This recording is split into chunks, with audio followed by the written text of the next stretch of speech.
Hello viewers, আসসালামু আলাইকুম। ঢাকা থেকে কলকাতায় 5 রাত 4 দিন আমি ভ্রমণ করলাম মাত্র 8,500 টাকায়। বিশ্বাস হচ্ছে না?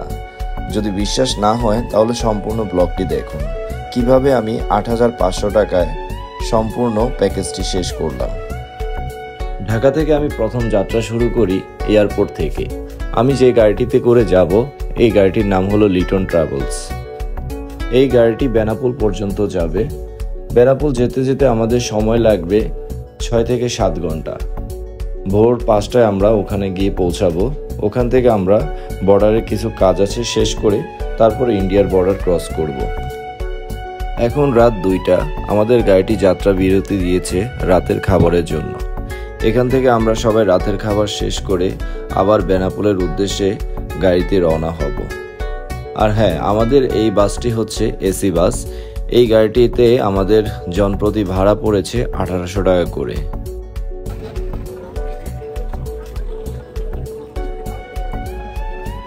প্রায় টানা 7 ঘন্টার জার্নি শেষ করে আমরা এখন বেনাপোল বর্ডারে পৌঁছে গিয়েছি। যেহেতু আমরা অনেক সকালবেলা এসেছি, সকালবেলা এখানে অনেক ভিড় থাকে। আপনারা যারা আসবেন আপনারা চেষ্টা করবেন একটু সকাল 10টা বা 11টার পরে আসার জন্য, তাহলে এখানে ভিড় কম পাবেন। সকালবেলা এখানে প্রচুর লোক হয়, প্রায় কয়েক হাজার লোক এখানে লাইনে দাঁড়িয়ে আছে। জানি না কখন ওখানে পৌঁছাবো। তারপর আমরা এখানে লাইনে দাঁড়িয়ে আছি, এক এক করে আমরা পাসপোর্ট দেখাবো। বাংলাদেশ বর্ডারের কাজ শেষ করে আমরা এখন ইন্ডিয়ার বর্ডারে চলে এসেছি। এখানে আমাদের একটা ফর্ম পূরণ করতে দিয়েছে। এই ফর্মটা আমরা পূরণ করে তারপরে হচ্ছে আমরা ইন্ডিয়ার বর্ডারের দিকে ইমিগ্রেশনের জন্য যাব। ইন্ডিয়ার বর্ডারের কাজ শেষ করে চলে আসলাম আমি এখন কলকাতায়। কলকাতায় এসে প্রথমে আমি যে কাজটি করলাম, বাংলা টাকা আমি রুপিতে নিয়ে নিলাম। এখানে আমার বাংলা টাকা রুপিতে দিয়েছে 72 টাকা 30 পয়সা করে। তারপর আমি একটি সিম কার্ড নিয়ে নিলাম, যেহেতু বাংলাদেশে বা ফ্যামিলির সাথে যোগাযোগ করার জন্য আমার একটি সিম কার্ড লাগবে। আমি এখানে 400 রুপি দিয়ে একটি সিম কার্ড নিয়েছি, এয়ারটেল সিম। বেনাপোল বর্ডার থেকে আমরা এখন চলে যাব বঙ্গা রেল স্টেশন। যেতে সময় লাগবে 20 থেকে 30 মিনিট। বেনাপোল বর্ডার থেকে বঙ্গা রেল স্টেশনের দূরত্ব হচ্ছে 6 কিলোমিটার। ভাড়া হচ্ছে জনপ্রতি 20 রুপি। আমি এখন আছি দাঁড়িয়ে বঙ্গা রেল স্টেশনে। এখান থেকে টিকিট কাটবো, তারপর আমরা চলে যাব শিয়ালদা রেল স্টেশন। যেতে আমাদের সময় লাগবে 2 থেকে 2.5 ঘন্টা। আর এখানে টিকিট মূল্য হচ্ছে 20 রুপি।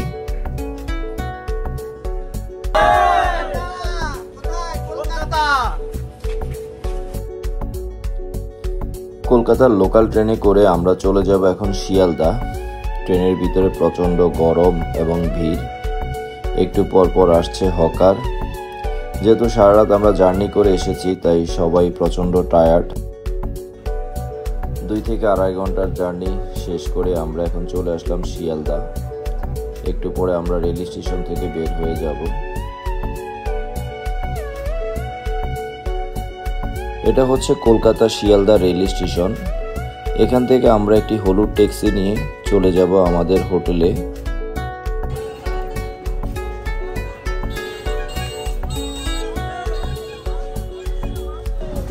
আমরা যেখানে থাকার হোটেলটি নিয়েছি এটি নিউ মার্কেটের কাছাকাছি মার্কুইস স্টেট ডিকে ইন্টারন্যাশনাল হোটেলের পাশেই আরামবাগ হোটেলে আমরা হোটেল ভাড়া নিয়েছি।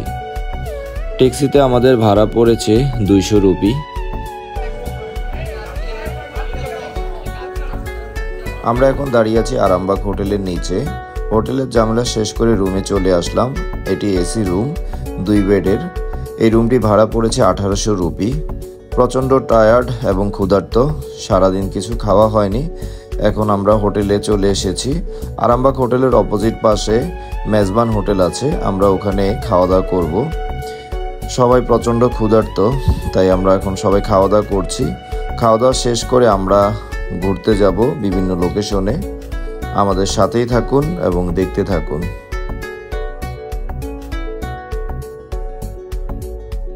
খাওয়া দাওয়া শেষ করে আমরা চলে আসলাম কলকাতা নিউ মার্কেট। এখন প্রায় সন্ধ্যা, একটু পরে অন্ধকার হয়ে আসবে। কলকাতা নিউ মার্কেট ঘোরাঘুরি করে আমরা চলে যাব হাওড়া ব্রিজের উদ্দেশ্যে। এখান থেকে আমরা একটি ট্যাক্সি ভাড়া করি কলকাতা নিউ মার্কেট থেকে। আমাদের ট্যাক্সি ভাড়া পড়েছে 200 রুপি। নিউ মার্কেট থেকে আমরা এখন যাচ্ছি হাওড়া ব্রিজে। আমাদের সাথে আছে আমাদের গ্রুপ মেম্বাররা। সবাই প্রচণ্ড এনজয় করছে কলকাতা শহর। গাড়ি থেকে নেমে আমরা কিছু দূর হাঁটছি, হাওড়া ব্রিজের কাছাকাছি যাব। এখান থেকে আমরা হাওড়া ব্রিজটি দেখব। ওই যে দেখতে পাচ্ছেন হাওড়া ব্রিজ লাইটিং করা। হাওড়া ব্রিজের মাঝে গিয়ে কোনো লাভ নেই, তাই দূর থেকে আমরা হাওড়া ব্রিজটি দেখিয়ে নিচ্ছি। এখানে কিছুক্ষণ আমরা আড্ডা দিব, ছবি তুলব, তারপর আমরা চলে যাব শিপিং জেটি। এখানে একটি লঞ্চ আছে নৌকার মতো অনেকটা। এই নৌকাটিতে করে আমরা হাওড়া নদী সম্পূর্ণ ঘুরব। আর এখানে নৌকাতে আমাদের ভাড়া পড়েছে 6 রুপি। 6 রুপিতে খুব সুন্দর একটি জায়গা আমরা ভ্রমণ করলাম। খুব অল্প টাকা, আপনারা অবশ্যই আসবেন। এখান থেকে আপনারা হাওড়া ব্রিজটি সম্পূর্ণ দেখতে পারবেন এই নৌকায় করে। আমরা মোটামুটি সবাই নৌকাতে উঠে পড়েছি।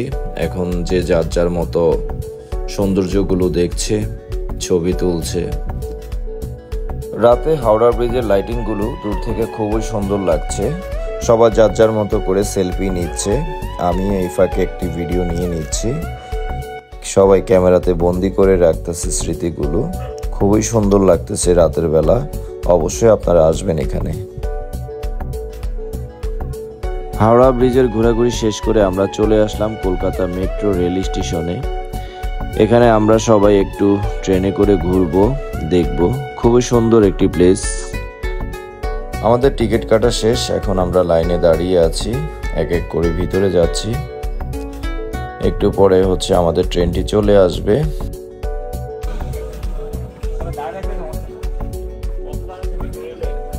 আমাদের ট্রেনটি চলে এসেছে। সবাই ট্রেনের ভিতরে ঢুকেছি। এখানে সিট পাওয়া যায়নি, সবাই আমরা দাঁড়িয়ে আছি। ট্রেনটি ছেড়েছে, এখন আমরা যাচ্ছি। খুব সুন্দর প্লেসটি, ভিতরে একটু ভিড়। ট্রেনের ঘোরাঘুরি শেষ করে আমরা বের হচ্ছি। এখন আমরা যাব হোটেলের দিকে। সারাদিন প্রচন্ড টায়ার্ড ছিলাম আমরা এখন চলে যাচ্ছি হোটেলের দিকে।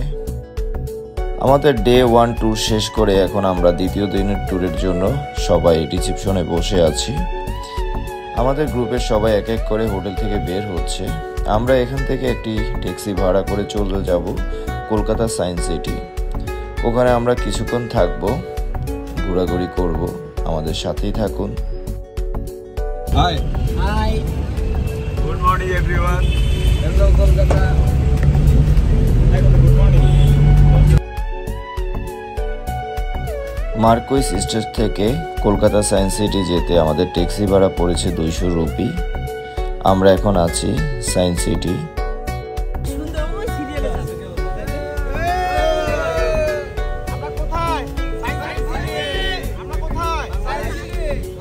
সায়েন্স সিটি ঢুকে আমরা এখন ছবি তুলবো, ঘুরবো। এখানে একটু আগে বৃষ্টি হয়েছে। মোটামুটি সারাদিনই এখানে টুকটাক বৃষ্টি চলছে। তো আপনারা দেখতে পাচ্ছেন সায়েন্স সিটি। আমরা এখন এটার ভিতরে ঢুকবো। ঢুকে আপনাদের দেখানোর চেষ্টা করব কি কি আছে এখানে।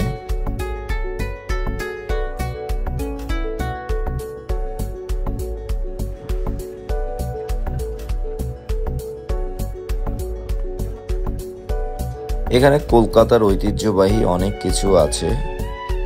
তাদের আদিম যুগে যেই কাজগুলো হতো, এখানে সেই স্মৃতিগুলো তুলে ধরা হয়েছে। আপনারা দেখতে পাচ্ছেন জায়গাটি খুবই সুন্দর, খুব সুন্দর লাইটিং করা। এটি হচ্ছে তাজমহল।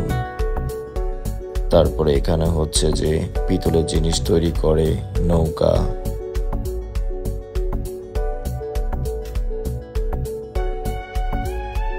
আদিম যুগে মানুষগুলো দেখতে কেমন ছিল সেই ছবিগুলো এখানে তুলে ধরা হয়েছে। সায়েন্স সিটি ঘোরাঘুরি শেষ করে আমরা এখন চলে যাব ভিক্টোরিয়া মেমোরিয়াল। ভিক্টোরিয়া মেমোরিয়াল ঢুকতে হলে আমাদের এখান থেকে টিকিট কেটে ঢুকতে হবে। বাঙালিদের জন্য 100 টাকা রুপি পার টিকিট, আর ইন্ডিয়ানদের জন্য 50 রুপি। এই ভিক্টোরিয়া মেমোরিয়াল মধ্য কলকাতায় অবস্থিত। অসাধারণ এই ভিক্টোরিয়া মেমোরিয়াল হলটি সাদা পাথর দিয়ে নির্মিত। ভিক্টোরিয়া মেমোরিয়ালের চতুর্পাশে রয়েছে খুব সুন্দর সবুজ গার্ডেন এবং মাঝখানে এই হলটি। আর হ্যাঁ, যারা এখানে আসবেন অবশ্যই সোমবার বাদ দিয়ে আসবেন, কারণ সোমবারে এই ভিক্টোরিয়া মেমোরিয়াল হলটি বন্ধ থাকে। হলটিতে ঢুকতে হলে আপনার চেকিং করে ঢুকতে হবে। চেকিং শেষ করে আমরা ভিতরে ঢুকে পড়লাম। ঘুরে ঘুরে দেখছি সৌন্দর্যগুলো। প্রায় 100 বছর আগে নির্মিত এই স্থাপত্য এখনো নতুনের মতোই আছে। কলকাতায় সাপ্তাহিক ছুটি হচ্ছে রবিবার, শুক্রবার, শনিবার প্রচণ্ড লোক হয়। বাংলাদেশ থেকে প্রচুর লোক আসে শুক্রবার এবং শনিবার। আপনারা যারা আসবেন শুক্র শনি বাদ দিয়ে আসবেন, কারণ এখানে প্রচণ্ড লোক হয় শুক্র শনিবারে। ঢুকতে অনেক হিজিবিজি লেগে যায়, অনেক ভিড় থাকে। ভিক্টোরিয়া মেমোরিয়াল ঘোরাঘুরি শেষ করে আমরা এখন চলে আসলাম হোটেলে। হোটেলে ঢুকে আমরা এখন একটু রেস্ট করব, যেহেতু সারাদিন অনেক ঘোরাঘুরি হয়েছে। রেস্ট শেষে আমরা চলে যাব আবার কেনাকাটার উদ্দেশ্যে। এখন আমরা সবাই নিউ মার্কেটের দিকে যাব কেনাকাটা করার জন্য। সবাই যার যার মতো কেনাকাটা নিয়ে ব্যস্ত, আমিও ব্যস্ত হয়ে পড়লাম কেনাকাটার জন্য। এখানে অনেক কম প্রাইসে অনেক ভালো ভালো জিনিস পাওয়া যায়। এটা হচ্ছে বি মার্ট কলকাতায়। এই সুপার শপটিতে অনেক কিছু ডিসকাউন্ট দেয়। তারপরে হচ্ছে একটা কিনলে 2টা ফ্রি, মোটামুটি সকল পণ্যের সাথে ফ্রি আছে, ডিসকাউন্ট আছে। তাই ইচ্ছা মতো অনেক কিছু নিয়ে নিচ্ছি। কেনাকাটা শেষ করে আমরা চলে আসলাম হোটেলে। হোটেল থেকে ফ্রেশ হয়ে এখন রাতের খাবার খাবো। দুপুরবেলা যেহেতু আমি গরু মাংস দিয়ে ভাত খেয়েছি, তাই এখন নেহারি খাবো। নেহারি আমার খুবই পছন্দ, আর বিশেষ করে কলকাতার নেহারিগুলো অনেক বড় সাইজের থাকে। আমি একটি নেহারি অর্ডার দিলাম। এই নেহারিটির প্রাইস পড়েছে 200 রুপি। প্রায় অনেক বড় সাইজের নেহারি, চাইলে 2 জনও খেতে পারেন আপনারা।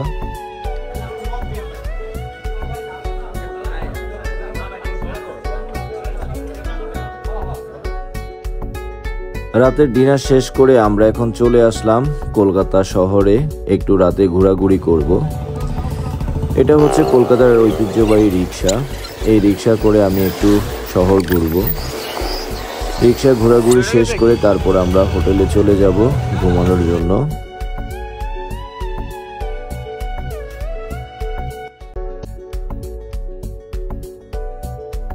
দ্বিতীয় দিনের ঘোরাঘুরি শেষ করে আমরা এখন চলে আসলাম তৃতীয় দিন। এটা হচ্ছে আমাদের লাস্ট ট্যুর। আমরা এখন চলে আসছি কলকাতা কফি হাউসে। কলকাতার সবচেয়ে নামকরা coffee house, Indian coffee house. এই কফি হাউসটিকে কেন্দ্র করে লেখা হয়েছে, কফি হাউসের সেই আড্ডাটি আজ আর নেই। সেই কালজয়ী গানটি এই হাউসকে কেন্দ্র করে লেখা হয়েছে।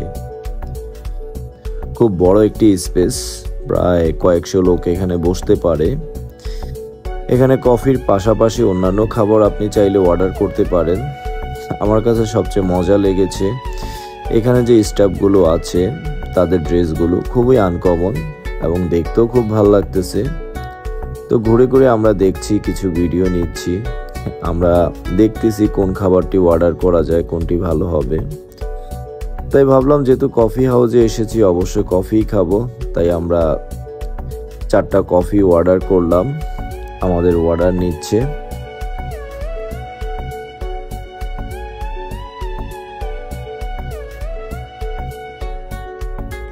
চলে আসলো আমাদের সেই বিখ্যাত কফি।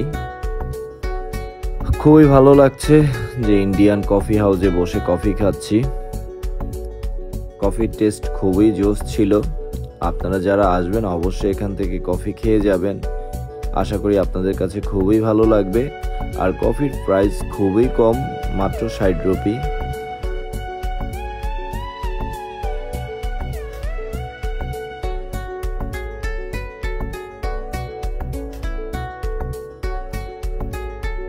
কফি হাউস থেকে কফি খেয়ে আমরা এখন চলে যাব কলকাতা নিউ মার্কেট। যেহেতু কালকে আমরা বাংলাদেশে চলে যাব, তাই আমাদের আরো কিছু কেনাকাটা রয়েছে। আমরা কেনাকাটা শেষ করে হোটেলের দিকে রওনা হব। কলকাতার মোটামুটি সবারই খুব প্রিয় এই পানিপুরি। যারা খাননি তারা হয়তো এটা টেস্ট বুঝতে পারবেন না। খুবই মজার একটি পানিপুরি, অনেকটা আমাদের দেশের ফুচকার মতো। 5টা পানিপুরি এখানে হচ্ছে 20 রুপি। আমি 3টা খেয়েছি, আমার সাথে আরও আমার 2টা ফ্রেন্ড ছিল, তারা 2টা খেয়েছে। খুবই মজার। আমি একটু পরে একটি করে খাচ্ছি। সারাদিন ঘোরাঘুরি শেষ করে আমরা আবার চলে আসলাম বি-মার্টে। গতকালকে আমরা এই সুপার শপে এসেছি, আবার এখানে এসেছি কারণ এখানে প্রচুর ডিসকাউন্ট দেয়। তো আমাদের গ্রুপের অনেকেরই কেনাকাটা বাকি ছিল, তো আজকে যেহেতু আমাদের শেষ ট্যুর, আজকে আমরা এখান থেকে কেনাকাটা শেষ করে চলে যাব হোটেলে। যেহেতু কালকে আমরা চলে যাব, তাই আমাদের হোটেলের সম্পূর্ণ বিলগুলো দিয়ে আমরা ক্লিয়ার হয়ে নিচ্ছি। সকালে আমাদের 11টা বাজে চেক আউট।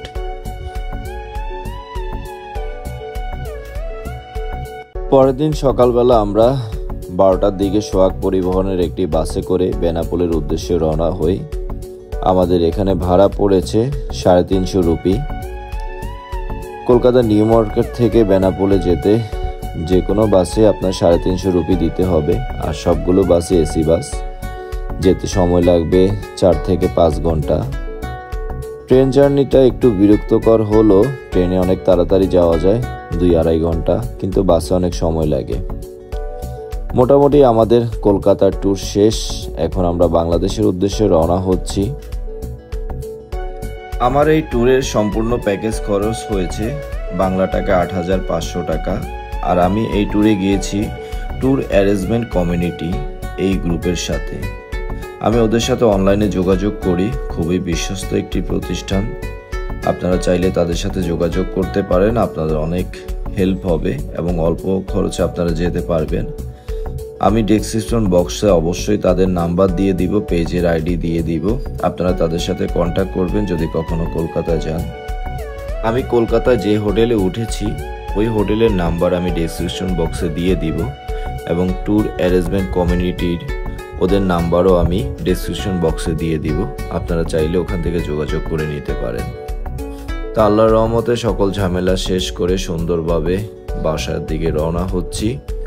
তো সবাই ভালো থাকবেন, আর অবশ্যই কমেন্টস করে জানাবেন আমার ভিডিওটি কেমন লাগলো। আল্লাহ হাফেজ।